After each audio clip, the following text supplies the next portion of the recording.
Gracias por estar con nosotros aquí en Cero Grados. Bueno, pues el día de hoy tenemos en el podcast a la diputada federal Verónica Beatriz Juárez Piña. Exdiputada. Exdiputada federal, ¿verdad? Exdiputada federal. En la anterior legislatura tuve el honor de coordinar el grupo parlamentario del PRD y ahora estoy en la coordinación nacional de Nueva Izquierda en el Partido de la Revolución Democrática. Bueno, pues vemos una vasta experiencia en toda su trayectoria. Hoy fue diputada federal, se hizo cargo, creo que desde los jóvenes estuvo ahí trabajando. Es usted muy joven, pero desde muchos años atrás ya ha recorrido con la izquierda. ¿Qué es la nueva izquierda? ¿Qué es a lo que se viene diciendo a la nueva izquierda? ¿Tiene que ver con lo que pasó hace unos 12 años, que la izquierda se fue deformando, o cómo está? No, la Corriente Nacional Nueva Izquierda es un grupo de militantes del Partido de la Revolución Democrática que coincidimos en que tenemos desde el PRD ahora que hacer un relanzamiento de nuestro partido en las circunstancias en las que nos encontramos a partir de un diagnóstico que tenemos de nuestro país, en donde vemos que son atacadas las instituciones, que son atacadas las libertades, que son vulnerados los derechos de las y los mexicanos, en donde vemos, por ejemplo, que existe un avasallamiento al Estado de Derecho. Por desgracia, este avasallamiento viene de quien está ahora en Palacio Nacional y eso nos parece una tragedia. Y por eso decimos que desde el PRD tenemos nosotros que estar poniendo el dedo en el renglón precisamente para que podamos regresar, si tú quieres decirlos, como al respeto institucional por el que hemos luchado desde que surgió el Partido de la Revolución Democrática hace poco más de 30 años. La lucha que emprendimos desde entonces, el origen que tuvo el Partido de la Revolución Democrática, tuvo que ver, por ejemplo, por luchar porque existieran elecciones libres, que hubiera ciudadanas y ciudadanos que pudieran ser candidatos, pero que las y los ciudadanos pudieran elegir a quien considerara que pudiera ser representantes populares. Y eso fue una lucha que ha durado décadas, en donde en este camino pues se construyó, por ejemplo, el Instituto Nacional Electoral, y que en ese sentido contamos con un árbitro y que ahora quiere ser avasallado. Hablo ahora del INE, pero son otras las instituciones que han sido avasalladas. Yo te pongo, por ejemplo, lo que tuvo que ver con la Policía Federal, que si bien contaba, hay que decirlo, todo se puede perfeccionar y que podía tener algunos errores, pero era una institución la más seria que se había constituido, y llega este gobierno, la hace a un lado sin siquiera tener alternativas, y lo que instala es la Guardia Nacional. Y cuando dimos el debate en la Cámara de Diputados en relación a la Guardia Nacional, también nos encontramos ya desde entonces que López Obrador la quería desde entonces que estuviera en las Fuerzas Armadas. Dimos un gran debate, se aprobó finalmente porque logramos que tuviera ciertas características y que quien estuviera al frente, el primer mando, fuera un mando civil. Y ahora regresa nuevamente y entrega la Guardia Nacional a las Fuerzas Armadas. Ya estos son dos circunstancias que me parecen muy delicadas. Pero el otro que tiene que ver con este gobierno es el avasallamiento que tiene a los derechos humanos de las y los mexicanos, por ejemplo, de los periodistas, de los reporteros. Hay una indolencia que existe también con lo que tiene que ver con el movimiento amplio de mujeres, indolencia que hay con niñas, niños y adolescentes que no se les atienden, indolencia hacia toda la población, porque lo que nos ha presentado como alternativa para combatir la pobreza o alcanzar la igualdad social es el ofrecer dinero, y aquí vemos que los derechos finalmente no se resuelven con dinero, dándolo de manera personal. No digo que no puedan existir algunos apoyos que de repente o en las circunstancias en las que nos encontramos son necesarios, pero los derechos se garantizan a través de instituciones. Los derechos no los podemos ir a comprar. Los derechos se tienen que ir a implementar, y así vimos cómo vulneraron los derechos de niñas, niños y adolescentes cuando quitó las estancias infantiles, y también vulneraron los derechos de las mujeres. Vemos cómo se vulneraron los derechos de las mujeres cuando quita los recursos a refugios. El señor piensa que plantando arbolitos y recibiendo esos recursos se va a resolver el problema de desigualdad que tenemos en el país, y hemos visto que no es así. porque en este sexenio, en donde se hablaba que primero los pobres, por desgracia estos han venido en aumento, y aumento no solamente de la pobreza como tal, sino la pobreza extrema, aquella cuando no se tiene ni siquiera dinero para comer. Y eso es lamentable. En este tema de lo que es la seguridad pública, bueno, ya vimos que no hay recursos para ningún municipio, pero en el transitorio séptimo, ellos dicen que tienen que hacer un estudio los gobernantes o los gobernadores, tienen que hacer un estudio y entregarlo para poder cuántos recursos va a bajar, y sin embargo ninguno lo hizo. ¿Eso fue como un pretexto para no soltar más dinero? No, a mí me parece en verdad que fueron, yo quiero decir que todos aquellos que lo votaron fueron engañados y sorprendidos, más engañados, porque de repente uno cuando ya ve cómo estuvieron las votaciones y esto que decía exactamente algunos cambios que se le hicieron para poderlo aprobar, yo espero al menos que la hayan estudiado a la hora de votar para no decirse sorprendidos. Pero te voy a decir por qué fueron engañados. Cuando nosotros aprobamos la reforma de la Guardia Nacional, se decía que la Guardia Nacional había algunos requisitos, algunos transitorios. El quinto establecía, y por eso fue que la votamos a favor, es de que iba a ser temporal, porque no podemos, tampoco somos irresponsables al decir que en este momento tienen que regresarse las Fuerzas Armadas a sus cuarteles, que por cierto fue una propuesta de López Obrador en campaña, solo que después cambió de opinión. Pero lo que es cierto es que nosotros decíamos, tiene que ser de manera gradual, paulatina en ese entonces, y por eso pactamos que iban a estar 5 años en las calles en los que se supone que debe existir planeación, en donde se supone que debemos de tener a estas alturas resultados de que ya han estado afuera combatiendo la inseguridad pública, por ejemplo, ¿no? Y no hubo resultados. Ahora lo que hacen es alargar el plazo, pero no solamente eso. Dicen que ahora sí va a haber recursos para poder fortalecer las policías estatales y municipales.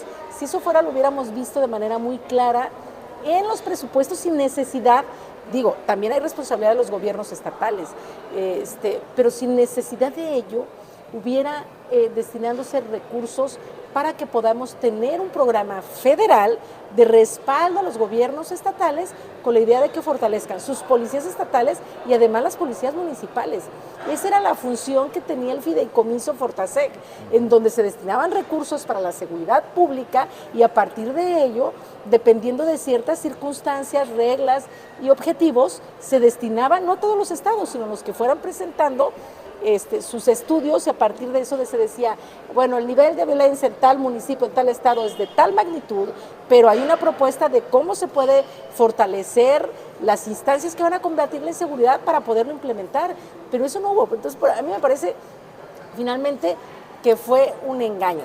Pero cuando revisamos lo que la Corte Interamericana de Derechos Humanos dice en ese sentido, cuando se habla de cuando las Fuerzas Armadas tienen que estar de manera excepcional en las calles para precisamente combatir la inseguridad en este caso, se habla de que tiene que ser fiscalizada, pero no se refería a recursos, por eso te digo que no leyeron bien. No leyeron la bien. Corte Interamericana cuando habla de fiscalización es de que tiene que ser vigilada, de que se tiene que rendir cuentas, y no estoy hablando de recursos solamente, sino claro, de actuaciones y objetivos, cumplimiento de objetivos, ¿no? En esta legislatura que está, no sé si los diputados que pertenecen o fueron emanados del PRD pudieron haber hecho la pregunta, ¿sí?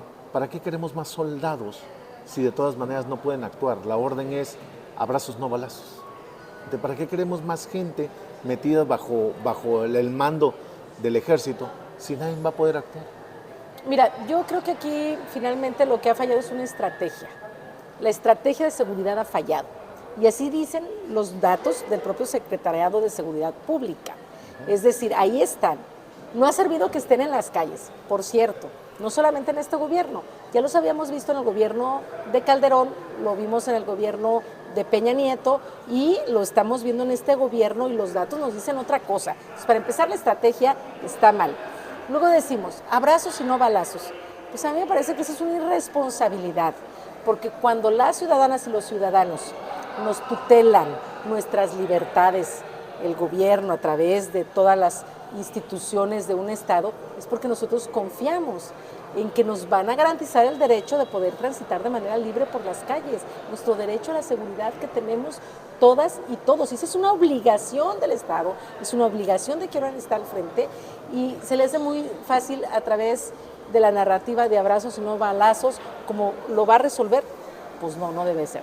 Y la otra, me parece que pone en riesgo a las Fuerzas Armadas, que finalmente sí cuentan con cierto prestigio y que sus labores están muy establecidas en la propia Constitución, los veíamos cuando hay desastres naturales y demás.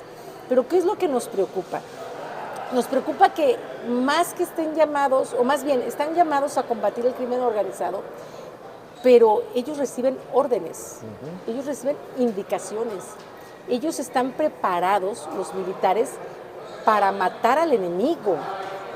Y nosotros, cuando hablamos de seguridad pública, estamos hablando de otro tipo de delitos, en donde se debe de cumplir un marco jurídico que tiene ciertas características en torno a delitos que hacen civiles. Y el ejército está, en ese sentido, preparado para atacar. Por eso es que lo que tenemos con ellos son masacres, o tenemos que hay acciones que matan a las personas en su momento, ¿no? Entonces, ese es el problema. ¿Qué opinión te da el que el propio ejército de Andrés Manuel López Obrador, porque no es el ejército mexicano, es el ejército de Andrés Manuel López Obrador, tenga en consideración la letalidad de mujeres que pelean por desaparecidos, mujeres golpeadas, niños con cáncer, personas que ven por los medicamentos, que la letalidad de ellos, según este gobierno, junto con este ejército, lo tenga considerado más alto que Al Qaeda o que cualquier grupo de crimen organizado? Bueno, ahí lo que me parece es que hay una irresponsabilidad, hay que decirlo así, ¿no?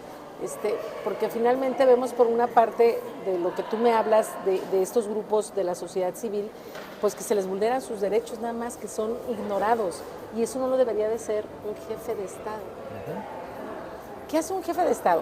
Más que esta comparación que haces con Al-Qaeda, que tiene que ver con el nivel de letalidad y demás, que eso es grave. Sí. ¿No? Es gravísimo, pues no debería de estar ahí el ejército. Por eso nosotros hemos exigido que regresen, ¿no? Y que en todo caso, cuando estén en las calles, sea como lo han dicho los organismos internacionales defensores de derechos humanos. ¿Qué nos preocupa? Que se les está entregando un poder transeccional, en donde yo me pregunto, si en el 2024 le ganamos a la Cuarta Transformación, ¿qué va a ocurrir cuando queramos regresar al ejército a sus actividades constitucionales? Nosotros esperamos que sea sencillo, pero están de constructores. Estaban construyendo la central avionera, el Tren Maya. Fabrican armas, que eso ya lo hacían. Son dueños de las aduanas ahora, se hacen responsables de las aduanas, de todo el asunto marítimo que antes estaba no entregado, era una responsabilidad civil. Reparten vacunas. Son todólogos. Bueno, 229 actividades hacen que antes no hacían. Y los gobiernos democráticos del mundo no tienen tanto poder las Fuerzas Armadas. Esa es una característica de los gobiernos. Entonces, lo que nos debe de preocupar es de que lo que estamos viendo en el presidente es, más allá de acciones, digo yo, lo voy a decir con mucha responsabilidad, de autoritarismo, de presidencialismo, creo que estamos llegando a una autocracia en donde se puede instalar una dictadura. Lo que estamos viendo son acciones dictatoriales que hacen porque un solo hombre nos dirige. Un solo hombre vulnera la Constitución. Un solo hombre define el rumbo del país en que se destinan los recursos. Violenta el Estado de Derecho. Eso nos debe de preocupar.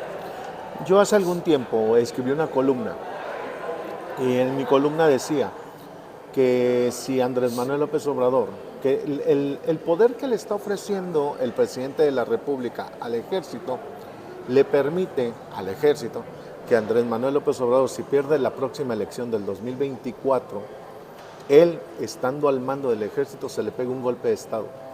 ¿Cabe la posibilidad para continuar él en el poder? Pues esperemos que no. Pero después de que Andrés Manuel ha negado o ha dicho otras cosas, también sabemos que puede cambiar de opinión. Entonces, por eso es tan importante que sigamos defendiendo las instituciones y que defendamos en verdad nuestro Estado de Derecho, que no lleguemos a ese extremo.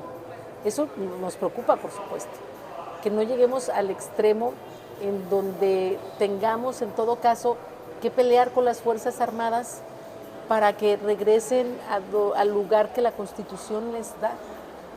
Y eso se resuelve con el voto ciudadano, con las herramientas que nos dimos. Bueno, el asunto del INE no es un asunto menor y nos preocupa a partir de eso que tú comentas. O sea, un órgano electoral que quieren ahora corromper, tener, cooptar y captar. ¿Para qué lo quiere el señor? No es otra cosa más que tener el control de las elecciones. En esta iniciativa que están presentando sí cambian al órgano electoral. Terminan con todas las juntas distritales, dicen, que se quiten. Y luego los órganos electorales locales, para que haya una elección a nivel nacional en donde dicen ellos que los consejeros los elegirá el pueblo y que, bueno, terminan con todas las reglas que nos hemos dado, reglas que, por cierto, lo llevaron a la presidencia de la República. Entonces, requerimos, en verdad, un órgano garante, que sea un árbitro y que no sea un empleado del presidente. No queremos una comisión, no queremos que ocurra con el órgano electoral lo que ocurre con la Comisión Nacional de Derechos Humanos. Esas son las consecuencias. Digo, eso es un ejemplo. Sí, ¿no? Definitivamente es un órgano autónomo. Un órgano autónomo que tiene que hacer lo que el presidente le diga. Así dice, así es. Y eso precisamente es el ejemplo que tenemos de los riesgos que podemos ocurrir si llegan sus empleados a controlar el órgano electoral. En lo económico, no vemos un avance, vemos un retroceso. De hecho, todas estas personas que reciben algún beneficio, becas a adultos mayores, becas a minusválidos, a los ninis, también a los jóvenes construyendo el futuro, se los está ahogando la propia inflación. La propia inflación los va ahogando y el dinero ya no les alcanza. Estamos viendo un préstamo al Banco de Desarrollo Internacional, ¿sí?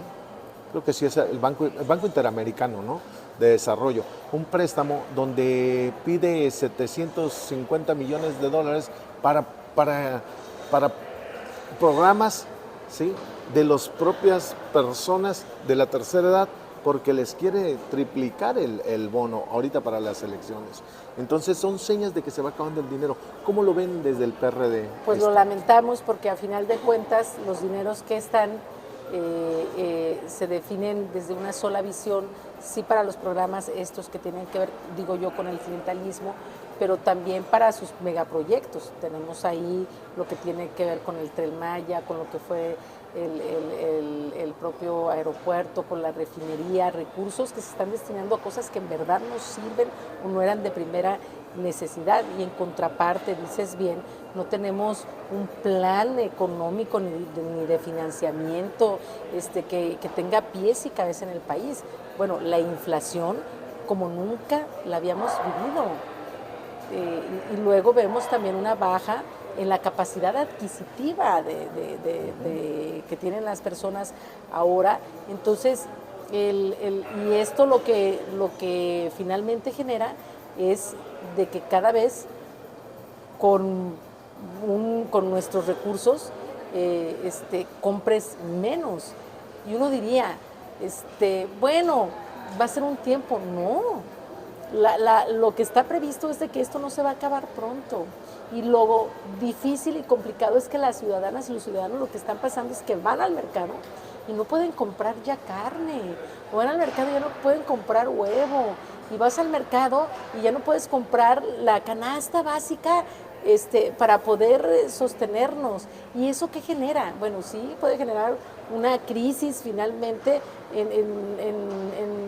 alimentaria, digo yo, pero por otra parte genera desempleo, porque tampoco tenemos empleo, porque la gente quiere tener mejores condiciones, no tenemos desempleo, porque no hay un plan integral, porque no tenemos con los empresarios, con el sector empresarial, alianzas necesarias, cada quien camina por su lado. El presidente no solamente se le ha llamado varias veces a que ojalá, en verdad, se pudiera hacer un pacto con todos los sectores en donde digamos, el país está en crisis, cómo de manera conjunta podemos resolverlo y que hagamos un pacto social que nos permita entre todas y todos comprometernos para que podamos avanzar. Y que exista un plan de reactivación económica, pero está peleado con todo el mundo, no quiere el presidente, y finalmente él tiene solamente su visión y no le importa, y entonces no hay dinero. Y cuando él decía que no se iba a endeudar, hoy nos estamos endeudando como nunca, y se están acabando los recursos y él sigue destinándolos porque lo único que le interesa es ganar la presidencia del 2024, cueste lo que cueste. La pregunta, en el 2006 fue candidato del PRD. Bueno, la verdad, ¿perdió o ganó Andrés Manuel López Yo digo Obrador? que sí hubo fraude en el 2006. Sí hubo fraude. Sí. En el 2012. En el 2012 creo que la elección corrió con fueron los datos, los resultados fueron finalmente los que conocimos, ¿no? Pero en el 2018 sí sacó 30 millones de votos con este órgano electoral. Con este órgano. ¿Algún mensaje más a la ciudadanía? Bueno, que el próximo 27 todos vistamos de rosa y blanco y que salgamos a defender al INE, no solamente este domingo, salgamos que esa sea la forma en que manifestemos nuestro apoyo al INE, que sigamos en esta lucha y que cada uno de las ciudadanas y ciudadanos podamos contribuir para rescatar a nuestro país. Gracias por habernos acompañado. No, muchas gracias a ti. Es un placer, la verdad, platicar con una persona como usted. No. Muchas gracias a todos los que nos acompañaron en 0 grados y nos vemos la próxima. Gracias. Hasta luego.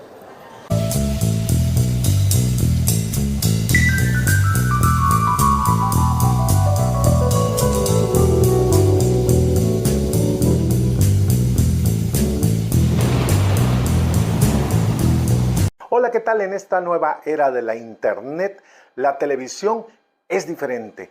El YouTube, tenemos nuestro canal de 0 grados, donde tú ahí puedes buscarnos.